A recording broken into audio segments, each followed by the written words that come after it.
Hello everyone. I'm Ms. Jyoti Sukla. Welcome to all in this channel. Let's study basics with me. तो चलिए आज का जो हमारा टॉपिक है वो है आंदोलन या आप विद्रोह का नाम कह सकते हो।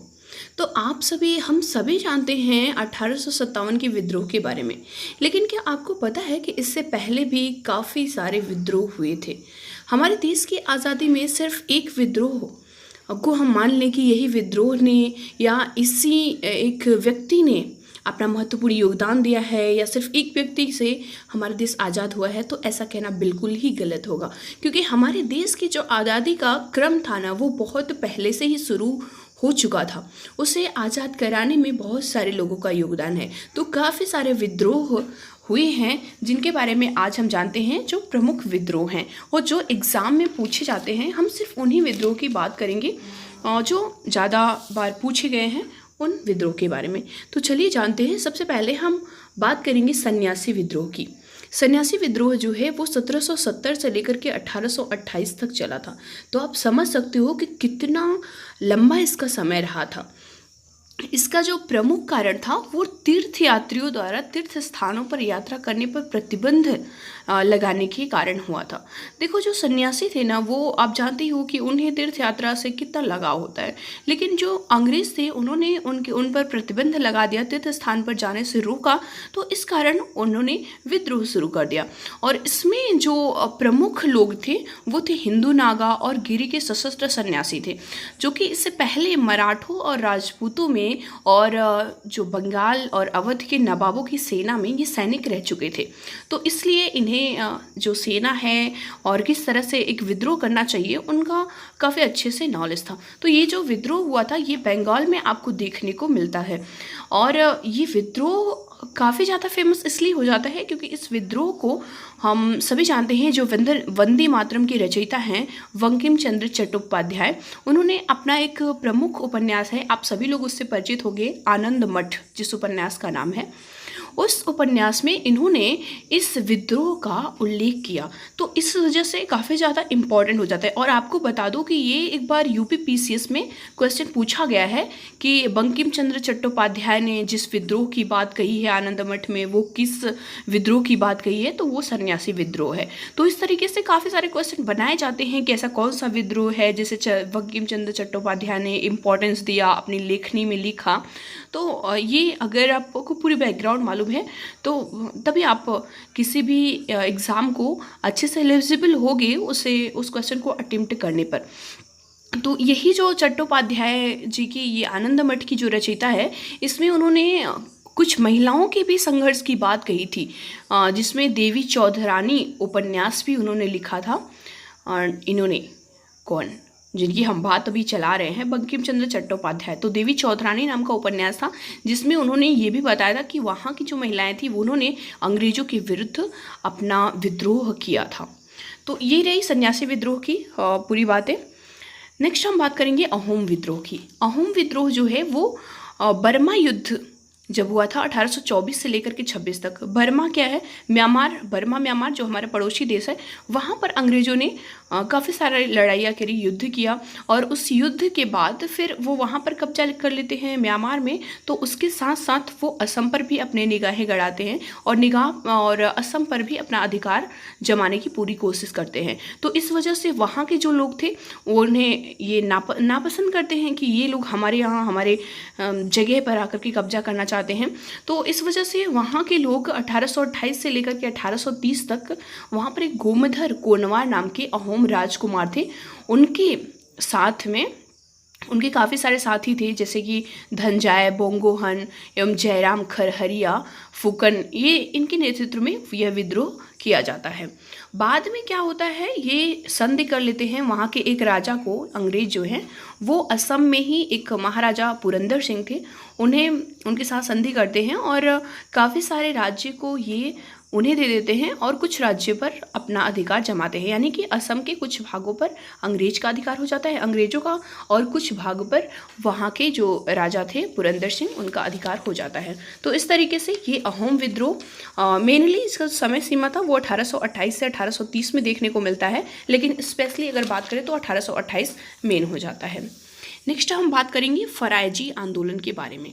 तो फरायजी आंदोलन जो है वो 1838 से लेकर के 37 तक हुआ था। ये बंगाल के फरीदपुर जिले में हुआ था। इसका जो मुख्य उद्देश्य था वो इस्लाम धर्म में सुधार करना था। इसके जो प्रमुख नेतृत्वकर्ता थे वो थे शरीयतुल्लाह एवं उनके पुत्र मुहसिनुद्दीन अहमद, जिन्हें दूदू मियाँ के नाम से भी जानते हैं। नेक्स्ट जिस हम विद्रोह की बात कर रहे हैं वो है मोपला विद्रोह। काफ़ी ज़्यादा इंपॉर्टेंट है, बहुत बार एग्जाम में पूछा गया है। ये था राजस्व मांग में वृद्धि व जोत आकार में कमी के कारण, और साथ ही साथ जो अधिकारी थे वो मालाबार के लोगों पर काफ़ी ज़्यादा विद्रोह, यानी कि अधिकारियों पर जो ये अधिकारी थे वो काफ़ी ज़्यादा अत्याचार कर रहे थे। तो इनके अत्याचारों की वजह से ही यहाँ पर मोपला विद्रोह हुआ था। किसान, आप जानते हो कि किसान पर तरह तरह की ये उत्पीड़न, तरह तरह के कर लगाते हैं, तो इस वजह से वहाँ के किसानों में असंतोष फैल जाता है और वो ये विद्रोह कर देते हैं, जिसे हम मोपला विद्रोह के नाम से जानते हैं। आपको बता दूँ कि यह विद्रोह भी बहुत लंबे समय तक चला था। ये 1836 से लेकर के 1836 से लेकर के 1854 तक इसमें करीब 22 विद्रोह हुए थे। लेकिन आपको बता दूं कि इसमें कोई भी सफल नहीं हुआ था। ऐसा कोई भी विद्रोह नहीं था इसमें का जो इस टाइम पीरियड में हुआ था, उसमें कोई भी सफल नहीं हुआ था। 1921 तक आते आते अंग्रेज जो हैं वो मोपलाओं को बुरी तरह से कुचल देते हैं और ये विद्रोह समाप्त हो जाता है। नेक्स्ट हम बात करेंगे कोल विद्रोह के बारे में। कोल विद्रोह जो है वो 1831 में होता है। ये छोटा नागपुर में कोलों ने बुद्धो भगत के नेतृत्व में, बुद्धो भगत काफ़ी ज़्यादा इम्पॉर्टेंट एक नाम है, जिन्होंने यह विद्रोह का नेतृत्व किया था। इसका जो कारण था वो था कि अंग्रेजों का उस क्षेत्र में प्रसार तथा कोलों की भूमियों को दीकुओं, जिनके हम बाहरी व्यक्ति कहते हैं, उनको हस्तांतरित कर देने से, तो इस वजह से कोल विद्रोह हुआ था। इसके बाद हम बात करेंगे हो एवं मुंडा विद्रोह, बहुत इंपॉर्टेंट है। इससे तो इसी बार यानी कि ये 2020 चल रहा है ना, 2020 के ही यूपीएससी में क्वेश्चन पूछा गया था। तो आइए जानते हैं इसके बारे में।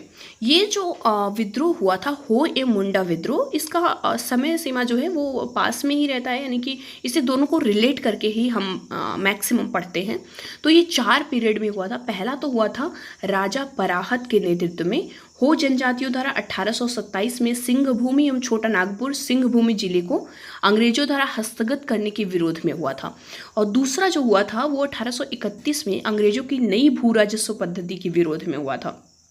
और तीसरा जो 3rd नंबर हुआ था वो था मुंडाओं द्वारा बिरसा मुंडा के नेतृत्व में। देखो ये मुंडा जो है वो जनजाति है, हो या मुंडा दोनों जनजातियां हैं।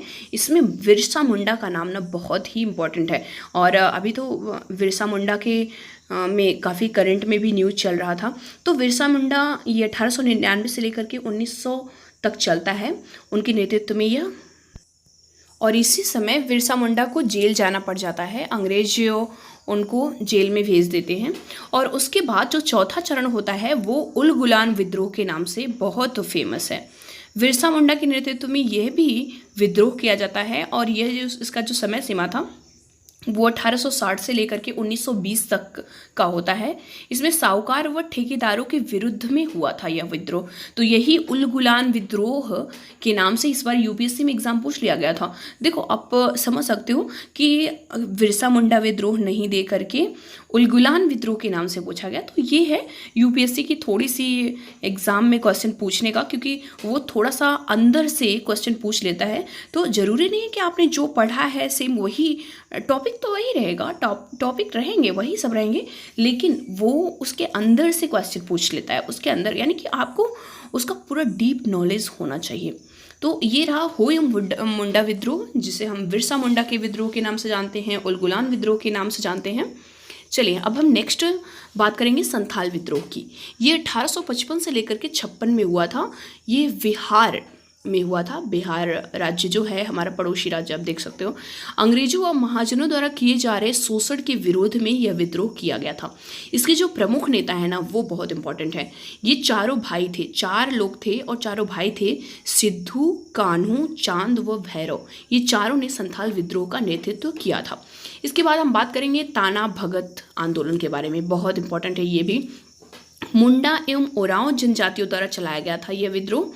इस आंदोलन का नेतृत्व जत्रा भगत एवं बलराम भगत ने किया था। ये दोनों नाम ना बहुत इंपॉर्टेंट है, जतरा भगत एवं बलराम भगत। तो ऐसे कभी भी क्वेश्चन पूछा सकता है कि जतरा भगत एवं बलराम भगत द्वारा चलाया गया विद्रोह क्या है। वैसे तो भगत नाम से सभी लोग पकड़ लेंगे कि ताना भगत आंदोलन, भगत है तो भगत दोनों का नाम। ये जो था ये 1914 से लेकर के 1915 तक चला था। छोटा नागपुर दिग्विजय हस्तक्षेप के विरोध में यह किया गया था। इसके बाद हम बात करेंगे खोंड विद्रोह के बारे में। ये 1837 से लेकर के 1856 तक चला था। ये उड़ीसा में इसको मेन देखा गया था। उड़ीसा से लेकर के आंध्र प्रदेश के श्रीकाकुलम और विशाखापट्टनम जिले में विस्तारित पहाड़ी क्षेत्र के खोंड जनजाति ने कंपनी शासन के विरोध में यह विद्रोह किया था। इसके जो नेतृत्वकर्ता थे वो थे चक्र बिशोई। अभी हम नेक्स्ट बात करेंगे भील विद्रोह के बारे में। ये 1817 से लेकर के 19 तक यह विद्रोह चला था। इसके जो प्रमुख नेतृत्वकर्ता थे वो थे गोविंद गुरु। यह पश्चिमी घाट पर मेनली यह चलाया गया था। इसमें जो राजस्थान के भील थे उनको लेकर के, उनको संगठित करके अंग्रेजों के विरुद्ध यह विद्रोह चलाया गया था। नेक्स्ट हम बात करेंगे खासी विद्रोह के बारे में। आप सभी जानते हो जयंतिया गारो एवं जयंतिया गारो पहाड़ियों के बारे में, जो कि आपको ईस्ट में देखने को मिलती है। तो यहीं पर तीरथ सिंह के नेतृत्व में किया गया था। तो ये नाम किसके नेतृत्व में किया गया था वो बहुत ज़्यादा इंपॉर्टेंट हो जाते हैं। तो यहाँ पर तीरथ सिंह के नेतृत्व में जयंतिया व गारो पहाड़ियों के गारो, खासी तथा सिंगपो लोगों द्वारा यह किया गया था। नेक्स्ट हम बात करेंगे पावना विद्रोह के बारे में। पावना विद्रोह जो है वो 1873 से लेकर के 85 तक किया गया था। नेक्स्ट है एका आंदोलन, यह भी 1922 में किया गया था। और नेक्स्ट दक्कन किसान विद्रोह 1875 में। तो ये जो विद्रोह है ये बहुत ही इंपॉर्टेंट है, मैक्सिमम एग्जाम में पूछा गया है। ये मैंने जितने भी कलेक्ट किया है ये सभी पूछे गए विद्रोह हैं और बहुत ज़्यादा इंपॉर्टेंट है। ये हमारे हिस्ट्री में एक महत्वपूर्ण भूमिका निभाते हैं और हम इनसे ये समझ सकते हैं कि हमारे विद्रोह हमारे देश को आज़ाद कराने में कितने सारे लोगों की भूमिका रही है। तो चलिए हम इस पर कुछ क्वेश्चन देख लेते हैं जो कि क्वेश्चन पूछे गए हैं इस बार। और वैसे आई होप आपको समझ में आया होगा, तो क्वेश्चन का आंसर सही से कर लोगे। तो हमारा फर्स्ट क्वेश्चन है, सूची 1 को सूची 2 से सुमेलित कीजिए। दिया गया कूट है, नीचे दिया गया है, एक तरफ आंदोलन है और दूसरी तरफ वर्ष है। तो पहला है पावना विद्रोह। तो पावना विद्रोह कब हुआ था? ये चारों ऑप्शन में आप देखोगे सेकंड नंबर ऑप्शन जो है वो 1873 से लेकर के 85 तक चला था। अभी हमने इससे पहले बताया। एक आंदोलन जो है वो 1922 में चला था। और ऑप्शन सी संथाल विद्रोह जो है वो 1855 से लेकर के 56 तक चला था, जो कि विद्रोह में एक प्रमुख आंदोलन रहा था। और नेक्स्ट है डी नंबर ताना भगत आंदोलन, ये 1914 में हुआ था। तो ये सभी चारों ऑप्शन जो हैं वो सही तरीके से बी ऑप्शन में मिल रहे हैं। तो हमारा ऑप्शन जो है वो बी सही हो जाएगा। तो इस तरीके से देख रहे हो ना, एक क्वेश्चन से काफ़ी सारे क्वेश्चन विद्रोह को पूछ लिया जाता है। नेक्स्ट क्वेश्चन है, अच्छा मैं वो वाला बता दूँ, वो क्वेश्चन जो है वो 2019 की यूपीपीसीएस में आया हुआ था और ये जो है ये 2017 की यूपीपीसीएस में आया था। देखिए क्या है, निम्नलिखित युगों में कौन सही सुमेलित नहीं है, यानी एक साइड दिया है विद्रोह और दूसरी साइड वर्ष दे दिया है। तो संथाल विद्रोह जो है वो 1855 में हुआ था, हाँ हुआ था। कुल विद्रोह भी 1831 में हुआ था, खांसी भी 1829 में हुआ था। अहोम विद्रोह जो है वो 1815 ईस्वी में नहीं हुआ था। तो हमारा ऑप्शन जो है वो डी सही हो जाएगा। तो इस तरीके से आपको डेट भी याद रखना है कि कौन सा विद्रोह किस समय हुआ था। देखिए नेक्स्ट क्वेश्चन है, ये 2015 के यूपीपीसीएस में पूछा गया था। बंकिम चंद्र चटर्जी के प्रसिद्ध उपन्यास आनंद मठ का कथानक आधारित है। तो हमने पहले ही बताया था, सबसे पहला वाला जो विद्रोह था सन्यासी विद्रोह। तो सन्यासी विद्रोह को बंकिम चंद्र चटर्जी ने अपने उपन्यास आनंद मठ में उसका उल्लेख किया है, इसलिए ये काफ़ी ज़्यादा फेमस हो जाता है। और यह विद्रोह हुआ कहाँ था? तो यह विद्रोह जो है वो बंगाल में हुआ था। तो आपको इन चीज़ों को भी रिलेट करके, यानी कि आप एक विद्रोह पढ़ रहे हो ना, तो उस विद्रोह के अंदर वो कहाँ हुआ था, किस वर्ष हुआ था और उसके क्या इम्पैक्ट पड़े थे, उसे कौन से लेखक ने उस पर कौन सी लेखनी चलाई थी या कौन सा ऐसा नेता था जो उसका नेतृत्व किया था। इस तरीके से अगर आप सारी पॉइंट को अच्छे से देखते हो ना, तो वो आपकी तैयारी जो है वो एकदम परफेक्ट कहलाएगी। नेक्स्ट क्वेश्चन हम देखते हैं, ये आप देख सकते हो ये 2020 है, ठीक है। अभी रिसेंट में जो यूपीएससी का एग्ज़ाम हुआ है उसमें ये पूछा गया था। तो भारत के इतिहास के संदर्भ में उलगुलान अथवा महान उपद्रव निम्नलिखित में से किस घटना का विवरण था। तो हमने पहले ही जब बिरसा मुंडा विद्रोह में बता रही थी उसी टाइम पे बताया कि बिरसा मुंडा विद्रोह, तो डी ऑप्शन सही हो जाएगा 1899 से 1900। अच्छा, उलगुलान विद्रोह को जिसने बिरसा मुंडा विद्रोह को अच्छे से पढ़ा होगा कि इसके 4 चरण में ये विद्रोह चला था, कब बिरसा मुंडा को क्या किया गया था, मतलब जब सारी चीज़ें मालूम रहेंगी तभी आप अच्छे से क्वेश्चंस को कर सकते हो। तो ये जो टॉपिक है वो बहुत ही ज़्यादा इंपॉर्टेंट है यूपीएससी के लिए, तो मोस्ट इम्पॉर्टेंट है। यूपीएससी, यूपीपीसी से किसी भी स्टेट लेवल का कोई अगर आप प्रशासनिक वाली तैयारी कर रहे हो ना तो बहुत इंपॉर्टेंट हो जाता है। तो आई होप आपको ये समझ में आया होगा और आप इससे काफ़ी ज़्यादा बेनिफिट उठा पाए होगे। Thank you, thanks for watching.